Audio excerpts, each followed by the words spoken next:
Hi everyone, welcome to the Time Farm and Sporting Life Saturday racing preview. Just the two of us in the studio, Ben Linfoot and Matt Brocklebank, to go through the December Gold Cup at Cheltenham, the feature race on Saturday. Matt, it's a race with a rich history, 60 years plus of the December Gold Cup, and it's often horses from the Paddy Power Gold Cup running here, and we've got the same again this year. Only 3 have done the double in the same season over the years, but Il Ridotto is trying to achieve that accomplishment this season, but he's not the top rated. That is a Grandeur Dam for Alan King, rated 173, £1 clear. Yeah, Grandeur Dam, you're slightly surprised he's top of the ratings, aren't you? But it's obviously a really competitive heat, a very warm contest. And I was quite taken with his comeback run, and I know clearly the time form experts were as well. They kept him fresh since then. He's been off a couple of months since that win over Garlot at Chepstow, and he jumped really well. That was a good sign coming into a race like the December Gold Cup, and he won't be alone. You know, there's plenty of horses in here, bold jumping chasers who like to get on with things up the front end, but often you can see that in these races at Cheltenham where you sort of think there's going to be a bit of a pace burn up, and you make a case for those that are going to be more held towards the back, but the pace does hold up, not only on the old course, which is a bit sharper, but also on this track as well. So I can't be put off by the fact that he's among maybe half a dozen who like to get on with things. We'll probably come to that and how that might play out in a moment. But great to see Alan King in good form, isn't it? He's banging in winners left, right and centre. Yeah, Grandeur Dam, he was beaten 10 lengths in this off the same mark last season. Are we convinced that he's a better horse as an 8-year-old? Well, that is the big question. He looked it at Chepstow, and the form's good. Obviously, Il Ridotto was in behind there. Garlot's come out and run a very solid race again in the Paddy Power Gold Cup, but was Grandeur Dam very much at his best, fresh, and some of the others maybe using that as a platform to start their seasons, probably. I would be buying into that, but he comes into here still relatively lightly raced over fences as an 8-year-old, and he's got 10 stone too, so you certainly can't be ruling him out. And ultimately we're going to come down on price. I think he is currently around 8-1, which looks fair.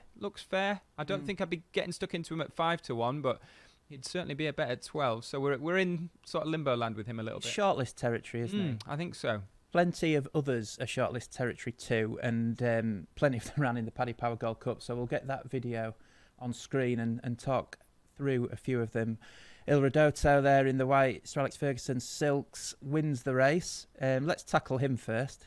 Well, yeah, let's be frank, he bolted up, didn't he? And I think it was Dan Barber was the expert on Racing TV this day, and he sort of said, you're not supposed to win handicap chases like this to Lydia Hislop. And he's dead right, he could have been, I mean, he could have won 8 lengths, couldn't he? He idles a bit.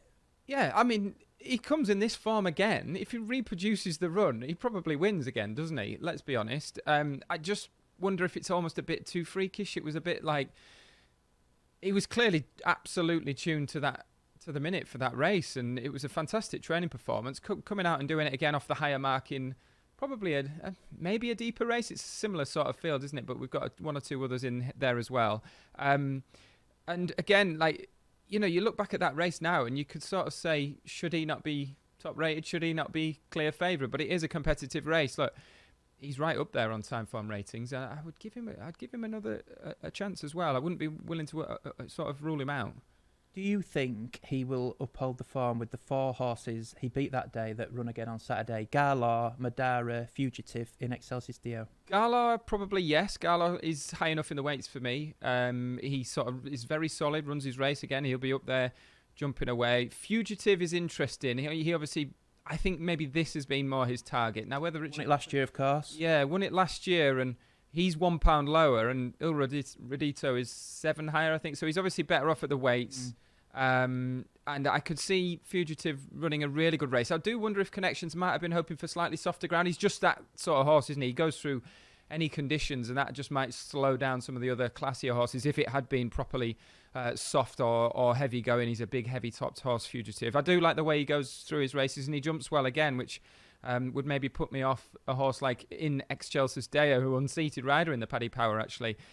He just struggles to put it all together. He did it last year. His time form rating, which denotes poor jumper. Yeah. He can clobber a fence. He has the ability in Excelsis Deo. I have no doubt that he could defy this sort of mark at some stage through the season. The problem you have is that he's 10-1. He's not 16-20 where you can sort of factor in the odd blunder, or he just really launches himself at the odd, stands off the odd fence and does himself no favours. I think maybe he's still only 6. Maybe as he grows up and learns a little bit more about chasing, he will develop into be more of a sort of a safer conveyance. But I'd be against him maybe as well at 10-1. Madara, he was the eye catcher, wasn't he? He went down as a time form horse in focus. Now he finished 4th, only having debut for Skeltons. I think he's obviously changed yards, but it was an eye-catching run. He's another one where I think I'd be slightly fearful that he might fiddle the odd one and get a bit behind and suddenly have 8 lengths to make up turning for home. So he's short enough as well. I know Skeltons can do no wrong at the moment. The money seems to be down on him, but at 4-1, I'd probably be against him as well. Well, the market has found all of the Paddy Power horses, I think. And it is tempting, isn't it, just to draw a line through that form. Very different races. We're talking about 60-plus years of history. 3 have done the double. It's not something that happens often. Surprising that, isn't it, that only a few have done the double. And with it being on the new course and a different set of opponents, it's tempting to strike a line through the form, although risky business. I mean, chances are one of them may well, if you back them all, you're backing at short prices, aren't you? We have got one right at the top who seems to absolutely love the new course, and that's Paul Nicholls trained Stage Star. He has a hint of class about him, doesn't he? Have a look at him. We've got him running at Aintree. Fantastic. This is good because when I watched this race, I was working on the Sunday, I think it was, and I was a little bit disappointed this day. But the more I've watched it back, he's just one pace, isn't he? Just watch it here. He runs okay, doesn't he? He just stayed on at the one pace, and I just don't think Aintree, obviously the winner, Minella Flat track. Drama. Melodrama on a roll up front. Kind of had it on his own way out in front, a flat track. And look, Stage Star on the far side there with the dark cap, he's plugged on at the one pace and almost a touch like Ginny's Destiny. Do you sort of maybe see him even trying 3 miles at some stage this season and softer ground might have suited him? So I would say they're going to have to be fairly positive on Stage Star. They always are on the new course, and he does have that really good experience and good record on the track. But I just wonder if there might be something a bit sharper late on that's further down the weights. Okay, we're going to have a look at Guard Your Dreams running at Cheltenham last time. I like this horse.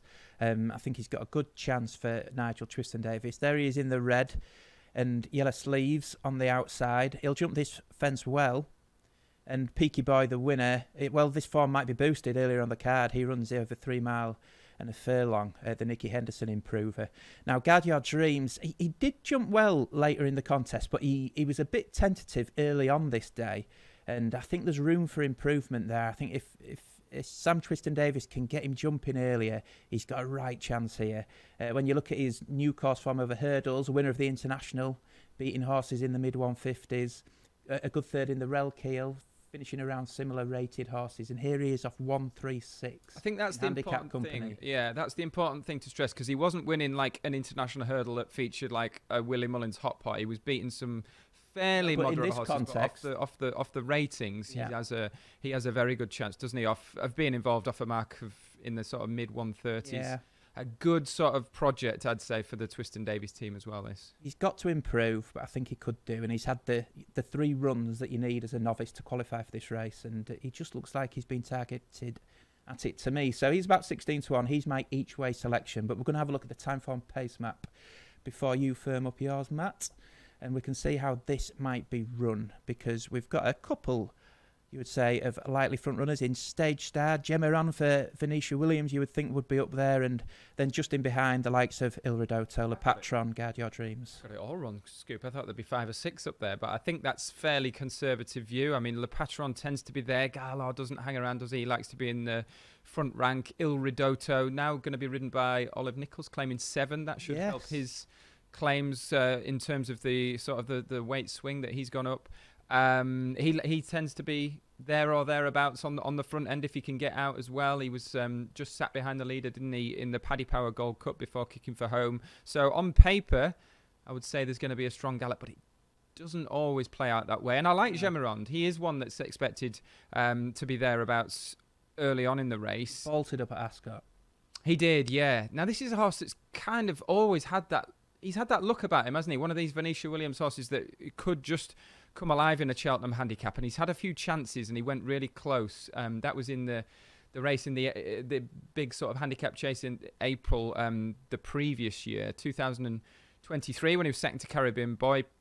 Could have won that day, couldn't he? No, sorry, he was second he could have won that day. He was demoted. He did finish second past the post. That's what's confusing. Demoted to third, but he'll have traded odds on in running that day, the way he hit the front. So it's just it's a nice bit of Cheltenham form, which you're often looking for with Venetia's Ascot winners, aren't you? Yeah, and he just went missing a little bit last season. I'm not sure if there was a slight issue or something. He ran okay when he was fifth in the Grand Annual, but it just looked a case of him being outpaced over 2 miles that day because they dropped him back and tried him on the soft ground over 2 miles, and it didn't seem to suit. And then when it came round to the race that In Excelsis Deo won, he was completely not himself at all. I'm happy to put a line through that. And then he's come back, having been dropped in the weights, and really did bolt up at Ascot.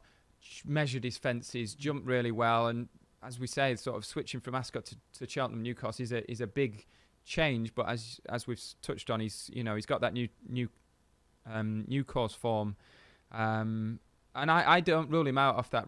You with him? Is he your selection? Yeah, I think Jemiron would be my selection. 10 stone 2 here. Venetia can do very little wrong, and he's one of those horses. Unlike a lot of her runners in these kind of races, he goes on any ground, and he probably wouldn't. He wouldn't have wanted a deluge of rain, would he? Okay, Jemiron for Matt in the December Gold Cup, and with Guard Your Dreams for the Twiston Davis team. We're going to finish now with best bets for the weekend. Matt, I've got one for you here.